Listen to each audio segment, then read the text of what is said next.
This is Ants Talk. Dr. Janet Hall is a fascinating woman.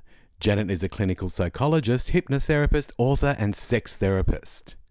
I was so excited to secure Janet as a guest on Ants Talk. With this type of guest, you always wish you had a little bit more time with them. Please welcome to the show, Dr. Janet. Hi, Dr. Janet. How are you? I'm really well, thank you. I hope everybody else is and ready to enjoy the show.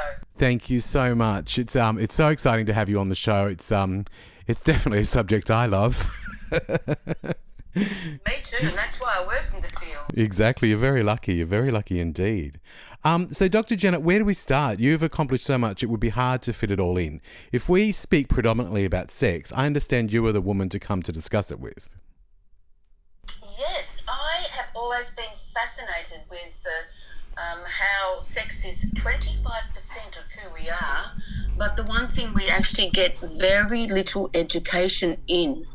And in fact, with the pornography and the speed of web access to anything nowadays, many people are getting the wrong kind of education. Correct. I mean, especially around things like HIV and stuff like that. I mean, that's so predominant in my life because being gay, there's people out there that just have got no idea. I mean, even about the PrEP and it's something that needs to be learnt because I think that we all have those little insecurities about it all, and not just about that, but our own bodies and how we use our bodies, etc., etc. Yeah, and there can be a lot of shame about it because it's never actually been validated.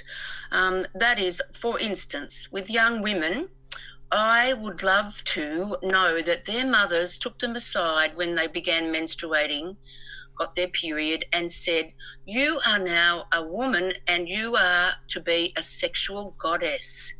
And in my clinic, Anthony, I have a plastic magic wand, and I often will wave it about and say, I now anoint you as a sex goddess. And they giggle and they're just so pleased to be told that. I bet. I love that idea. Tantric. Yes. My daughter Ella, who's a tantric sex therapist now and working with me, says that the permission giving, the validating that I gave her, which is, only predictable, was one of the most freeing things that's ever happened to her. That's amazing. I think that's really important because one thing I've learnt over the years, and especially, I've got a humongous circle of female friends, and it's funny that when I speak to a lot of girls and we're talking about sex, and a lot of them will say, I've never masturbated. And I'm just like, what? Because as boys, we're out like rabbits as soon as we discover what it does. You know what I mean? So it's really, really weird to hear women say that. And I think that there's a lot of shame that, is stemming from them not doing it. It's almost like it's shameful to do it. No, and it's so sad because, how can a woman really learn what pleasure is unless she pleasures herself? And she needs to communicate that to her partner, whether you're straight or gay. The lesbians are not necessarily experts on their female sexuality. I know gay guys are often. One guy said he could masturbate for Australia in the Olympics if they had one of those competitions. But I'm working with I'm so glad you talked about the gay, that new medication, the PrEP, because I only learned about that in the last 6 months. And one of my gay couples are in a major crisis now because one of them wants to be monogamous and the other one likes to have, spontaneous sex with strangers at least once a week. And you must take that PrEP. That's right. I mean, funny enough, in Sydney, I didn't know a lot of couples when I lived there. And it's funny that now I've moved to Adelaide and I do know many couples. And I found that the whole sort of open relationship is very prominent here, funnily enough. There is that battle. I mean, I'm aware of a couple myself that's been their every week thing for the last several years, and now one wants to revert back, and they're sort of trying to work that out at the moment. And it's a very interesting thing because I think that with a lot of couples, and especially couples that have never sort of experienced this themselves, they look at these couples as very devious and dirty and all that sort of stuff, where it's decided upon two adults that are, willing and able and yeah. Of course. But there's so much now that the internet has validated for people that, would have been thought in the past to be, a no-no or something to hide. And I'm talking about all sorts of choices about who they have sex when they have sex with, and also how they express themselves. I mean, polyamory now, where you can be in love and having sexual relationships but still be in love with several people at a time. Though, you know what, deep down, over 38 years of working as a sex therapist, I have found that ultimately, if you have too much of an open relationship, there will be a crisis and there will be drama, and who needs it? Oh, exactly. I agree. I mean, I just don't have the energy. Do you know what I mean? I want things as simple as I can at this age. Yeah, but home should be your cocoon. It should be your safe haven. Your space where you can express yourself and get down and boogie whenever, wherever, except when you have children, of course. What do they say? Children are not an aphrodisiac. No, I think they're actually prevention, aren't they? Pregnant. Oh, yes. So one of the major difficulties with people is that they just don't find the time for sex. So I'm actually putting together a course of how to find time to make love. And in my researching with it, people don't even have time to think about doing such a course. Oh, I think that's such a great idea. Excuses, yeah, but sex excuses I call them. Too tired, too busy, wrong time, sex drive conflicts, not communicating, resentment. Oh, there's so much that gets in the way. And your sexuality is 25% of who you are. And when you make love with a partner whom you love, it's about wanting to give and receive pleasure. Exactly. Actually, going back to that, who would you say predominantly are your major clients? Well, it's a mix of men who want to help with their erections or ejaculations, women who have painful sex or are not orgasmic, and couples who have the mismatched desire where one wants more than the other.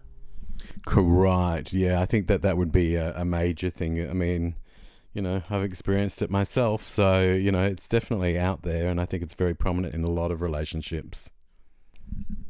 Yes, and because I'm a hypnotherapist, I have a reputation for hypnotherapy. I used to call it hypnosex, but now I call it hypmorsex, which is pressing the point a little bit far. But a lot of men will ring me and say, can I have one session in which you will hypnotize me and I will learn how to not have premature ejaculation or keep my erection. And I just think, God, men really want the magic wand. And that was the whole point about, the Viagra, Cialis and Levitra, the major, erectile stimulants, and how men would prefer often just to take a tablet rather than, come and talk to somebody who's an expert, whether they use hypnosis or not, and learn more about what their negative thinking is doing, how to relax the body, the pelvic floor. That's really well worth seeing a sex therapist. It's so true. I mean, because a lot of us, I think with a lot of men, when they can't get erections in certain situations, they always think it's, down to the situation, where it's really never down to the situations. It's actually what is going on in the head. Because, it's what they're perceiving at the time, or if they're feeling insecure, or if they're feeling, whatever it may be, it can be even down to their cheating, at the time, and that's why they can't actually do it, and it's the guilt that's doing it. But, there's so many times I've seen that happen. It's actually, much more often a psychological issue, but the man needs to just open up and trust and be willing to explore that. But I do have good success with premature ejaculation and hypnosis because, it's much more straightforward, relaxing that pelvic floor, because the pelvic floor acts like a pump.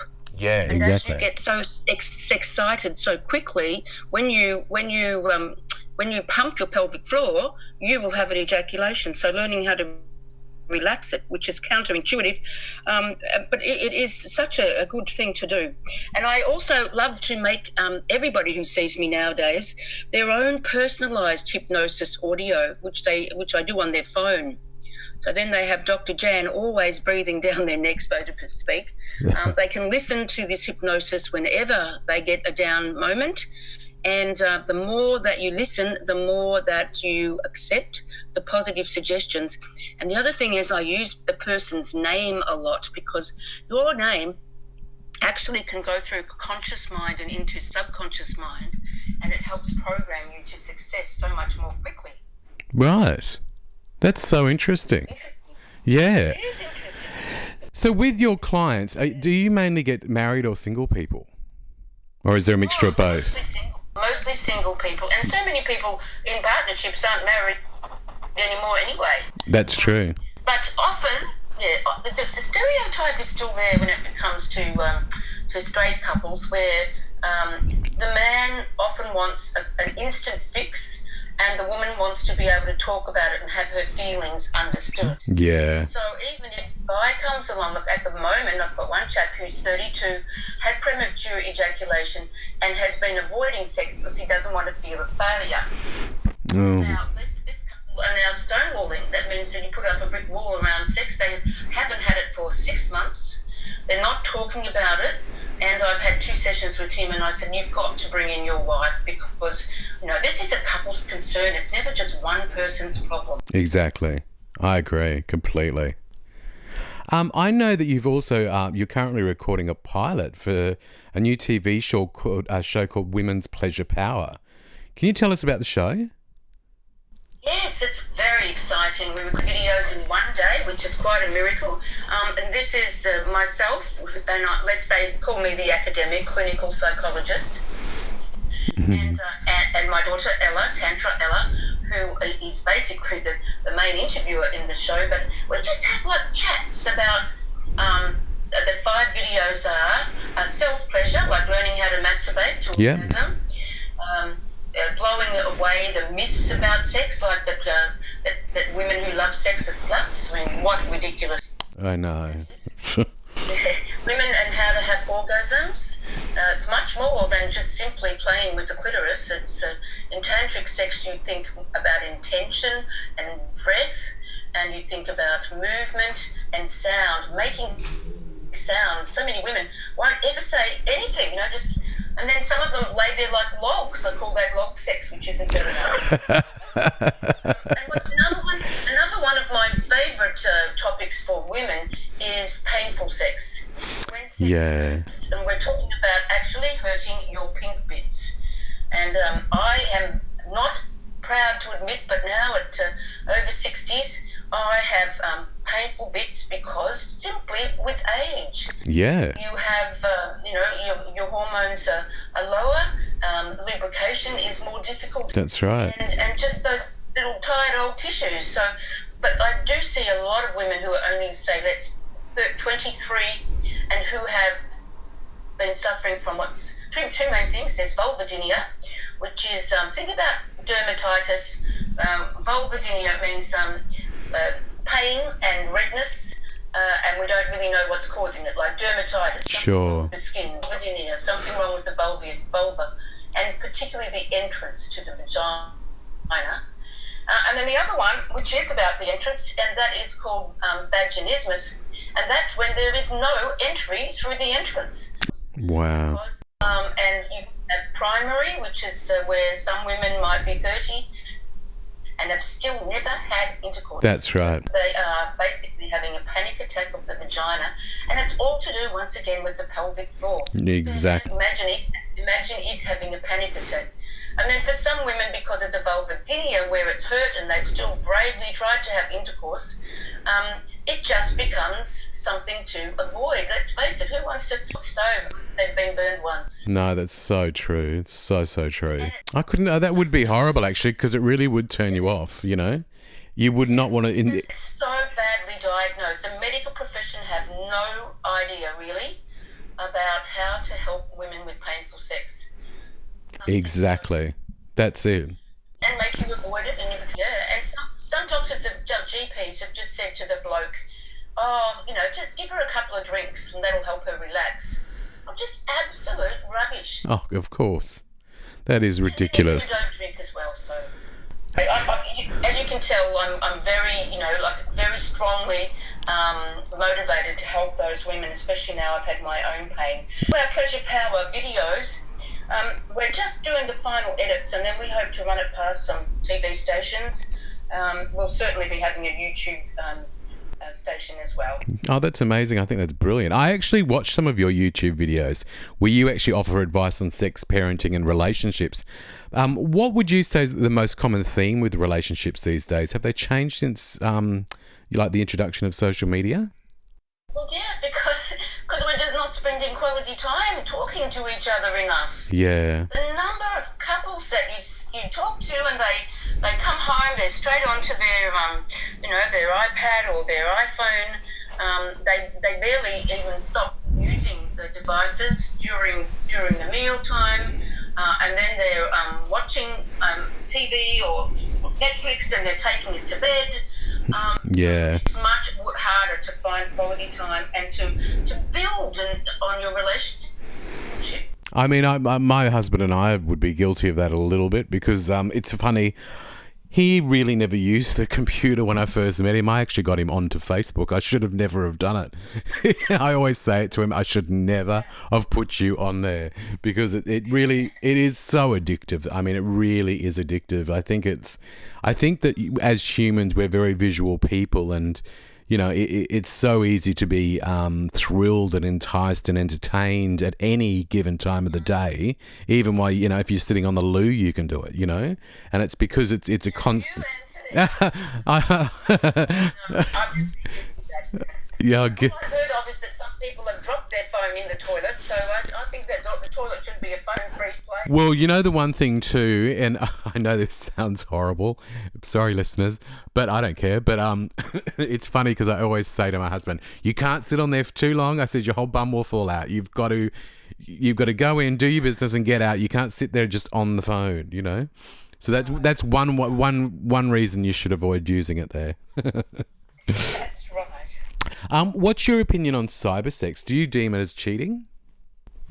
I do, absolutely, because of the many partners who have discovered, even if the person isn't actually, meeting up for sex, they are still having a virtual relationship, which is often hot and very, very full on. Yeah. And they often will tell. They will often get on Tinder and they'll actually tell that person that they're surfing with, information about their partner. So that's betrayal. Yeah. Emotional betrayal. No, I'm not. No, I'm totally against it. Yeah. You've got to have transparency. If your partner wants to look at your phone, if you are transparent about it and they have permission at any time of the day, that is the glue that will make the relationship last positively. I agree. I mean, there should never be anything that you're hiding because, I mean, if you want to delve into that, then, I'm of the belief that, if you want to start delving into that, leave the relationship. Do you know what I mean? Like, for one, you're being dishonest. For two, you're hurting someone else. It's an emotional relationship, even if it's not a physical one with cyber stuff, because you're still talking to this person every day and saying things that you would say to your current partner.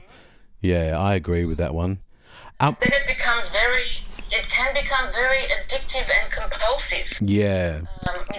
I've worked with gay guys. One fellow was like CEO of a national bank, not the national bank, a national bank. Yeah. And he would work, like long hours, 12-hour days, and then tend to his children because he had the children, and then he'd start looking at midnight, and he said he could be up to 2 or even 4, ultimately going to a stranger's house or meeting them in a public park to have sex.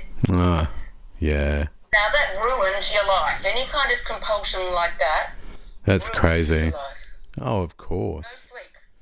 That is outrageous. And I think sometimes in life people can, and I suppose it might be the discovery of when people feel comfortable with their bodies and comfortable with sex, that sometimes it can then border over to the thing where it's a compulsion and it's a desire that they need almost daily and stuff like that, where I don't think I think majority of people are like that every day of their life forever.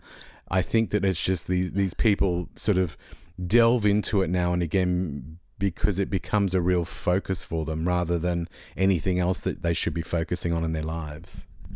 That's right. Well, it's an addiction which can really suck out all the good things of their life.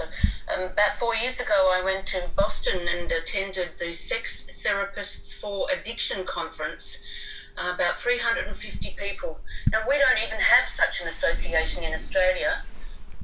Right. But in America, they have retreats where people go, health retreats, just like, for alcohol or drug dependency issues.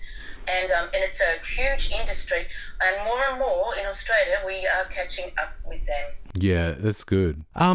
What advice would you offer couples who've just lost all passion and sex in their relationship? Well, I would really recommend they seek out a tantric therapist like Tantra Ella, my daughter, nowadays, because what I've found is that I get people so far with maybe, say, 4 sessions, educating them, teaching them to relax, doing some hypnosis, but then they have to learn how to actually master their body, and that's what Tantra is teaching. That the goal is not the goal, right? The goal is not ejaculation or orgasm. The goal is to be mindful during a sexual encounter, whether you're by yourself or with a partner or even in a threesome, where you are totally present, where you are in your body, where you maintain a deep, open breath, that you free your throat to make sounds. It's just incredible. And because it's a whole new kind of like pioneering thing, Tantra in the last 10 years in Australia has totally blossomed. You don't go in with preconceived ideas about who's right or who's wrong. So anyway, that would be one of my most innovative suggestions for how to get the passion back. Go and get a coach who knows what they're doing. Yeah. I think that's the thing. I think because with a lot of people, there are those expectations of that first time again as such. I think that's the thing. You almost need to get out of your head when that's happening. Because, again, it's all those preconceived ideas, these expectations, this anxiousness, everything compiling into that first time again. And I think that's the reality is it doesn't have to actually be an orgasm. Can just maybe initiate something that's very intimate and beautiful between the two of you without having to orgasm. And not everything has to end with an orgasm. No, it shouldn't. No, exactly. It is about giving and receiving pleasure. And if you know you can surrender to the pleasure that your partner intends you to have, I mean, that's a magnificent exchange.